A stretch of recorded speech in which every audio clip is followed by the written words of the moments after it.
hearing nothing but terrible music all day long, Nick. You are about to hear a song that is going to blow your mind.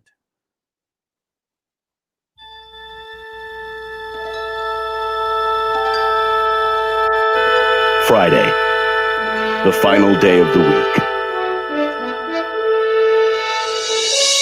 These are the voyages of the program Unsportsmanlike Conduct. Its ongoing mission to explore strange new movies, to seek out new bits and new edifications, to boldly go where no radio program has gone before. Oh, Hellcat's Movie Club. It's Hellcat's Movie Club. Hellcat's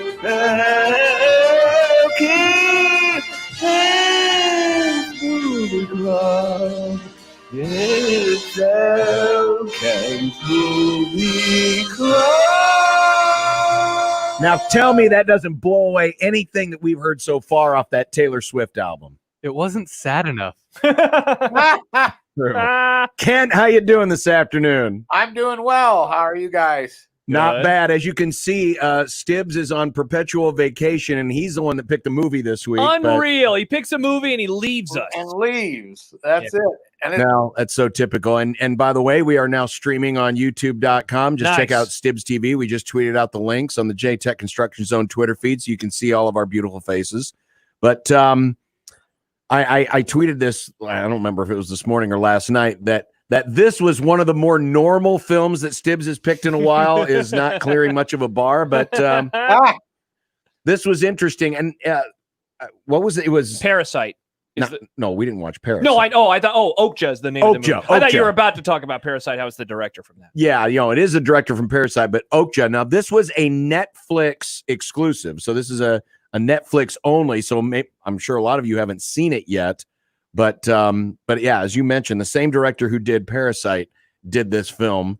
And Kent, this was the first time you had seen it too, right? Right. And he did this before Parasite. Mm-hmm. Yeah. So when I was watching it, it was interesting to see there are some parts of this movie structurally and also thematically that he kind of parallels what goes on in Parasite, Yeah. And I thought it was really good, by the way. Yeah, Ken, I did too. And I guess one of my quibbles with it, and I wanted to ask you about this. I don't know how many of Bong Joon-ho's movies that you have seen. This is my third now. I've seen Snowpiercer, I've seen Parasite, and I've seen this.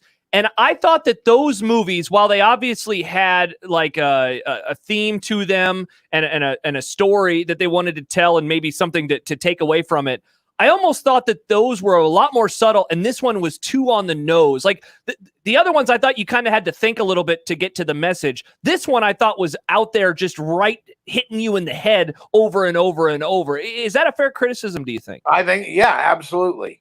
And I think you're right. And The Host, I think, is the only other one of his movies that I've seen. I don't know if he has any more than those four that have come here. But I would agree with that. And that's the nature of, this is about as dark a black a satire as you're going to get.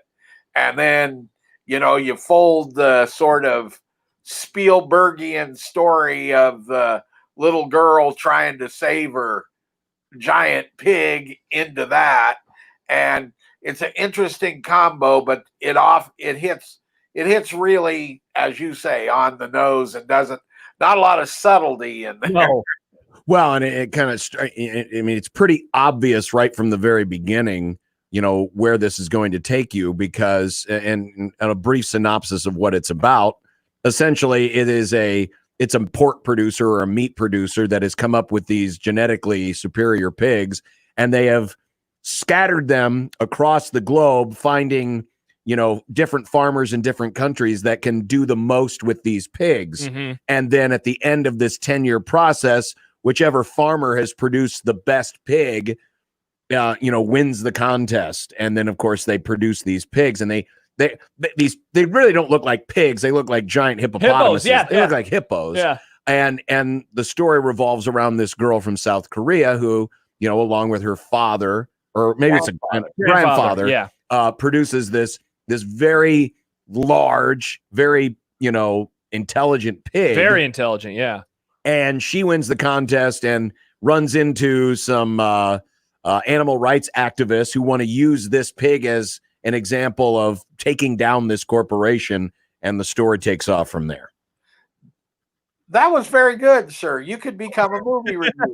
And he didn't even spoil that's your plot synopsis. That's there's your plot synopsis. Your review. You've done very well. You didn't give away the store, but you summarized it very well. So, giving away something, I will say this. One of the things that I did like was that, like, everyone outside of the girl were scumbags. Like, even the animal rights people, they essentially, one of them straight up lies in translating with this girl. She doesn't speak English. He does. He speaks South Korean. And so he lies to her. And essentially they're trying to use this pig to get in and get all this behind the scenes footage so they can use it to take down the corporation. But in doing so, they essentially go against every single thing that they theoretically believe in the process. And so I thought everyone was a scumbag. And I thought that was an interesting storytelling technique. And they were, to some measure, exaggerated, particularly the two Tilda Swinton characters, and Giancarlo Esposito, those are two of my favorites. Those are marks of quality. You see Tilda Swinton in a movie and it's going to be definitely interesting. It's going to be good. And the movie might be great, or it might just be weird. Yep. But she's a mark. And Giancarlo is, when he's in something, it's a good picture. No matter what it is, he's a really interesting. I've interviewed him a few times. He's a really interesting guy, and they made them almost over the top type characters, which is part of the on the nose thing. You make them so evil, right? Mm-hmm. So unredeeming, but it also is what makes it kind of fun, because there's some humor in it. There's some some real drama in it, and technically, I thought it was really well done. And the pigs are a combination of CGI and, quote, puppetry. When that pig's rolling around and stuff, I think there are people inside. Oh, okay. Yeah, I mean, special effects wise, it's not distracting. For a movie that's not a big picture, a big budget picture, and that's a Netflix only. It certainly works. What did you think, Kent? Because as I mentioned, the girl at the center of the story and her grandfather are from South Korea, that, she does not speak English. I think she has one line of English in the entire, and it was towards the end, but they kept that consistent. So anytime she spoke or anytime she needed something, they had to translate. So it wasn't just an English picture. In fact, a lot of the front end of the picture is all subtitles, because it focuses on her and the pig and the grandfather. Which I love. I love it when movies do that, where they have varying dialects or languages or whatever, that they do subtitle it and don't make the Korean girl speak English. And that makes it a better movie. It makes it because it sets up that if she spoke English, the culture clash wouldn't be nearly as effective. This what's going on thing that drives her, she'd already have known what was going on, right? So I think it was more effective. And as I say, as a rule, I really like when movies do that. If it's got a foreign language in it, subtitle it. Kent, what would you, this is kind of going away from the movie, what would you like to see Bong Joon-ho do next? Like, because we've talked about 3 of his movies that kind of just in passing for a couple of moments earlier. You mentioned another one that you have seen. Like, what would you like to see him tackle? Because what I do find interesting is that sometimes he tackles class. I guess all of his movies that I've seen kind of have class involved, whether, it's right. Upper class, middle class, lower class. What is there something that you would like to see him maybe dive into next? Sure. I think him doing some sort of cop movie, and Mm. and through that looking at all these issues, because the issues are the same around the world of Sure. police violence and discrimination and all of those things. I would like to see him do that, because he'd put a spin on it that we haven't previously seen. That would be one thing that I would think. And it would be interesting if somebody gave him big money, big budget, if he'd want to do this and do some sort of space movie, sci-fi type movie, but not, I wouldn't want to see a comic book movie from him, because that would restrict him too much. You know what I mean? Yeah, 100%. We're talking about the movie Okja, which came out 3 years ago. But it's a Netflix it's exclusive, and you can see it now. It's OKJA if you're curious what Okja is spelled like. Directed by Bong Joon-ho.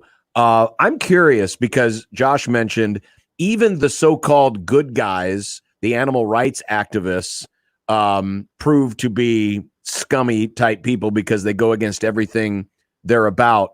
I'm curious who you thought got skewered the most. It's natural to think that the pork producers or the big company get skewered the most, but I almost wonder if the over-the-top, call it Steve Irwin type zoo personality yes. almost didn't get skewered the most here. And I'm talking about the character that Jake Gyllenhaal plays, where he's the kind of the Steve Irwin over the top bubbly personality who ends up kind of being the face behind all the phoniness. I almost wonder if that genre or that element was the most skewered thing in this entire picture. Very well could have been. And remember, at one point he said something about being a television presenter is really hard work. Yeah. Well, that really jabs them, right? Because they try to act like they're something more than a TV personality, right? So I think you might have been, but that line really struck me. I really laughed when he said that. It was like being a television presenter is hard work. And of course, having a newspaper guy laughing at this, I can see it all the way. little media rivalry here. The thing that I'm bummed about is Stibbs is not here to talk about another movie that featured poop, prominently multiple times. Poop prominently featured. Yeah. And like the first time was just hilarious, and then the second time when it's actually like an important plot device, that I thought was hilariously well done. Hilariously well done, and hilarious and so well thought out. Yeah, because they had to put the first one in for the second one to work, because as soon as she starts patting on the pig, you know what's coming. Exactly. So interesting film to say the least. It was okay. I didn't dislike it. Not like a typical Stibbs joint. But it's not Parasite, but it's pretty good. And if you saw Parasite, it's well worth seeing. If you like that film, that's how I put it. And the other interesting thing, did you see who was one of the executive producers? No. Brad Pitt. Really interesting. So Brad wrote a check to help get this thing made. I wonder, because was he in the credits? Because I don't remember opening credits, and it just flashes right by. Ken, what I wonder about is for those of you who don't know, the movie Snowpiercer was, there was Tilda Swinton was in that, but Chris Evans, Captain America, was the star of that movie. Ed Harris was in it, and there was, because that was a Weinstein company, they bought it. And there was a lot of controversy surrounding the release of it in America. I actually had a chance to see it in a small theater in Portland when it came out. I wonder if that maybe ruffled Brad Pitt the wrong way, and maybe that's why he ended up, helping out with the producing of it. That, and also he's really, if you look at what he's done over the years behind the scenes sort of things, he really tries to support these up and coming, independent, talented people, right? And you get Brad Pitt to say, okay, I'm going to executive produce this.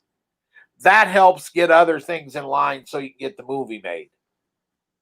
Makes sense. It does. It does make Jinx. sense.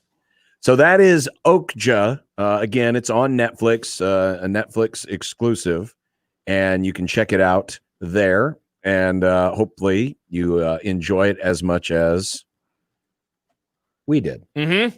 Now You're up. Real quick while you look for your movie. No, Scott says, good movie, but would have been better had the pig been named Bacon. And I did. I feel bad. I had bacon this morning with breakfast. wow, that is incredible. Harsh. That's cold. That's cold. Now, okay, the one I have in mind. Is it on there still? Yes. Okay, I good. just checked. All right. It's on there. There's another one that is also celebrating its 40th anniversary that I really want to see, but Blues Brothers is not streaming anywhere. Mm-hmm. We'd have to pay for it. But That's a I could do that off the top of my head. I've probably seen there's 100 times. Me too. But there's another movie that's celebrating its 40th anniversary, and I don't know, Josh, if either you or Stibbs has seen it. Okay. 40th anniversary? And I want to see if the humor, especially with younger folks, holds up today. Okay. Airplane. Oh, I love that movie. It's been a long time, though. Been a long time. And obviously we've all seen it. Yeah. I would have to imagine Stibbs has. But I'm curious because in this day and age, just that type of humor and, some of the more off-color things that they do to see how much it holds up and kind of look at it through the lens of 40 years later, because it's been 40 years. That's crazy. Since Airplane. And apparently, I have not seen it recently, but I did just read an article, or actually, I think it was some guy I know, critic I know, posted on Twitter that he showed it to his daughters, who are like 12, 14, somewhere in there, and they're very woke, and they found it really offensive. Really interesting. Yeah. See, I've not seen it in a while. And obviously, I know a lot of it. Oh, yeah. But then there are some things about it, because I'd be curious to go back and revisit it through the lens of where we're at currently in our world, and see if it still holds up. And it has one of the great athlete appearances on film of all time. Oh, and he's so funny in that role. He is very good in that role. Speaking of the NBA, we won't spoil it for anyone who hasn't seen Airplane, which athlete we're talking about, but it'll be pretty recognizable once you see him. What have you thought about the display, about the look of the NBA in the bubble so far? Well, I watched a good share of the Laker and Dallas Mavericks scrimmage last night. The look doesn't bother me so much, but it feels like you're watching practice, right? Mm-hmm. You've been to enough practices, John. You know exactly what I'm talking about. Yeah. It feels like there was a play last night where young or the other Curry, whatever his name is, Seth, stepped out of bounds on a three-pointer in the corner, and I was ready for the coach to blow the whistle and tell him to run it again. That's interesting, because we've only seen it with the sound off. We've watched some of the afternoon games. And so, we haven't gotten a feel for how it sounds. We've just seen how it looks. I'll be curious to see how it changes once we get into games that matter. And then especially once you get into playoffs. Exactly. If it feels a little different. I think as far as the look, you're talking about the court and it's about as good as you can ask for, because you don't get the distraction of empty seats. I agree with that. And so it's really kind of like building a television studio around basketball. That's how I would best describe it. I would agree with that. And I don't think that will be distracting, but I wonder if not having a crowd is going to, particularly until they get into the playoff games that really count, going to keep things kind of a damper on the games in a sense. In part because, like, the Lakers have to win, 4 games, and then they lock up the number 1 seed. So then what are you going to do? Yeah, it's funny too, Kent, because I watched a little bit of a game on Wednesday or Tuesday. I think Wednesday. And I kind of had the same reaction that you did. It felt like an all-star game with less dunks. And I wonder how much of that is just guys not wanting to get hurt, because these truly don't matter. And I mean, gosh, they've waited 4.5 months for anything. And so you hate for that to happen. I bet it ramps up a little bit next Thursday, and then it really ramps up. But it's going to be weird when there's like all this pressure and no noise inside that building. I agree with both of those things. And I will tell you the absolute illustration of that last night was LeBron has the ball coming down on a fast break with Dwight Howard going like a steam engine beside him, and Doncic was under the basket, and he bailed out of there so fast. Yeah, he doesn't want to get dunked on there. Yeah, and you don't want to get killed by either LeBron or Dwight Howard in a scrimmage. Yeah, precisely. Well, Kent, we'll look forward to next week, and of course, by next week, we'll actually have some games that have counted in the NBA. Because next Thursday, that's right. Yeah, we'll be able to talk about right. That's right. So we'll do that, but we'll also review Airplane 40 years later in El Kent's Movie Club. Kent Wolgamott of Lincoln Journal-Star. Kent, always good to see you, and we'll talk to you next week. See you next week, guys. Later, there Kent. He is, Kent Wolgamott of the Lincoln Journal-Star. Mimi Scott says, whoever Kent's friends' daughters are, they're idiots. Airplane is the best movie. Yeah, you obviously know, and our listeners know where I stand on a lot of things. I am expecting this movie to be absolutely hilarious. Oh, I'm not still expecting quote, my opinion on it to change. I still one quote iota. a lot of different lines from it all the time. Yeah. All the time. Yeah. So we'll do that next week. Tweeted out the link, available on Netflix. Kyle Peterson in about 12 minutes. So we're going to take a quick break, come back. For those of you from Stibbs TV, thanks for joining us. Bye. We'll see you later. And don't forget, One Beer Friday is coming up as well here on 1620 The Zone.